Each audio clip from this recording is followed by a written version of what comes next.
Both of these are repeatedly stimulating the immune system. According to the paper, this is not just a one-and-done reaction.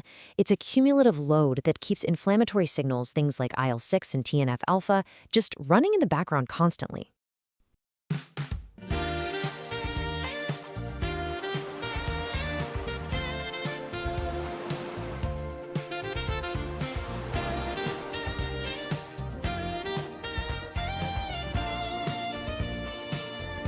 Welcome to this explainer. We are jumping right into a highly detailed and frankly fascinating study that proposes a massive paradigm shift in how we evaluate drug safety and biological impacts in our post-pandemic world.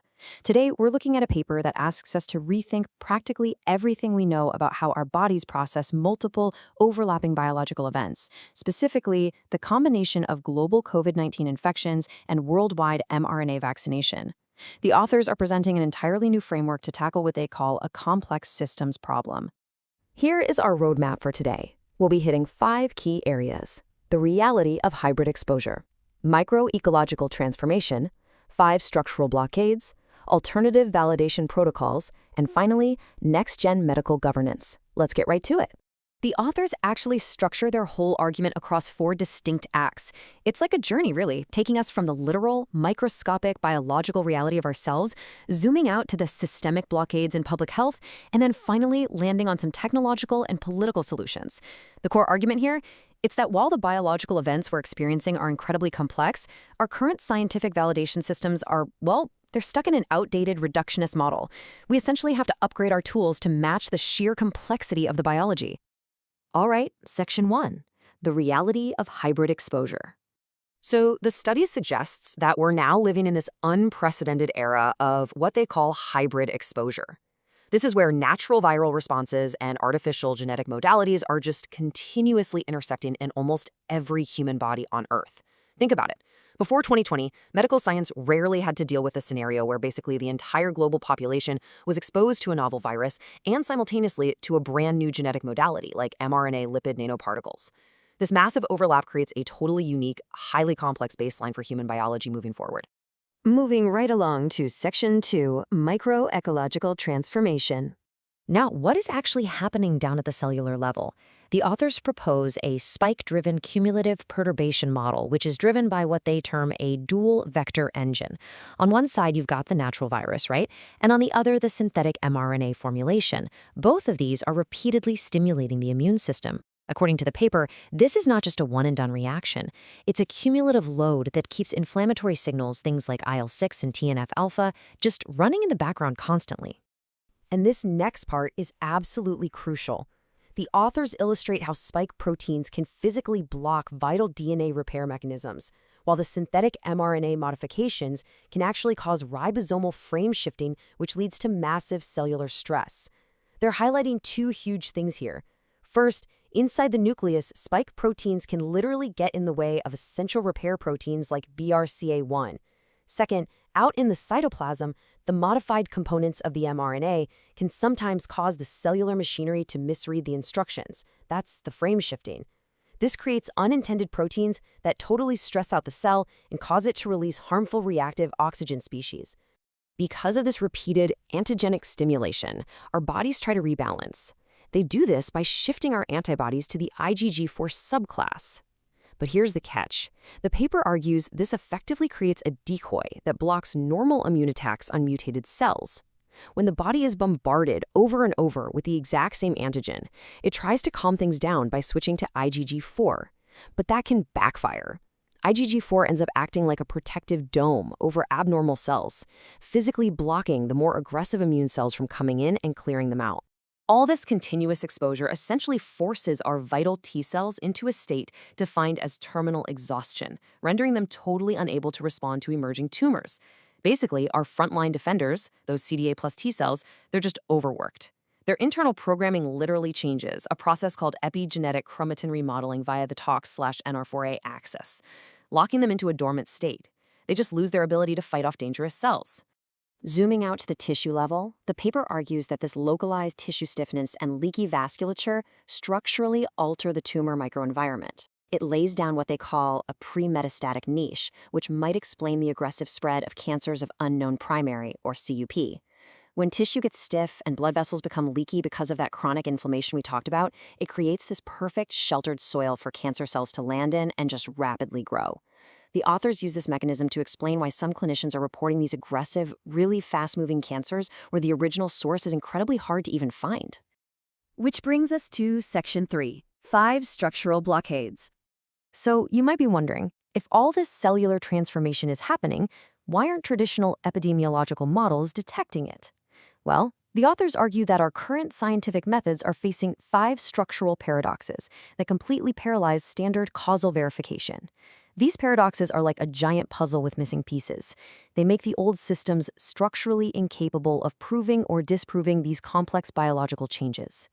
Let's break down exactly what these 5 blockades are. The authors call this a devil's proof.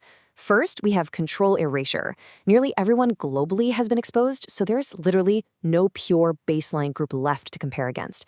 Second, exposure is highly nonlinear due to varying manufacturing lots and cold chain storage issues. Third, there isn't just one single direct mutational fingerprint to point to. It's a system-wide ecological change. Fourth, the burden of proof is heavily, asymmetrically skewed against independent researchers. And finally, data asymmetry. There's a massive imbalance in who actually holds the raw data. And on that last point about data, the study points to legal discovery documents to neutrally illustrate how administrative incentives to maintain policy consistency can structurally block the release of raw, individual-level data. The authors are pointing out that government agencies often have a baked-in, vested interest in defending their past policy decisions. This creates a really tough cycle where inconvenient data might be delayed or suppressed, making it incredibly difficult for independent scientists to verify what's actually happening on a population level. So how do we break through? Section 4, Alternative Validation Protocols. The authors propose shifting to an entirely new technological framework. Think of traditional epidemiology like looking for a single fingerprint at a crime scene. This new complex systems approach, on the other hand, analyzes the entire ecosystem of a city to understand the root cause. We have to move away from looking for simple, linear cause and effect, and instead embrace counterfactual reasoning and topological mapping. If we can't find a pure control group in the real world anymore, the authors argue we just have to build one mathematically. At the macro level, the paper proposes using causal AI and double machine learning to compute counterfactual scenarios. It mathematically simulates what would happen in a world where an unexposed control group actually still existed. By using advanced AI, researchers can strip away all the confounding variables, like a person's underlying health or how often they visit a doctor, to isolate the pure effect of the cumulative exposure. It's essentially using immense computational power to recreate those missing puzzle pieces we talked about earlier. And down at the micro level, researchers can use spatial omics and point process math like Ripley's K-function to geometrically prove that immune cells are being physically walled off from tumors.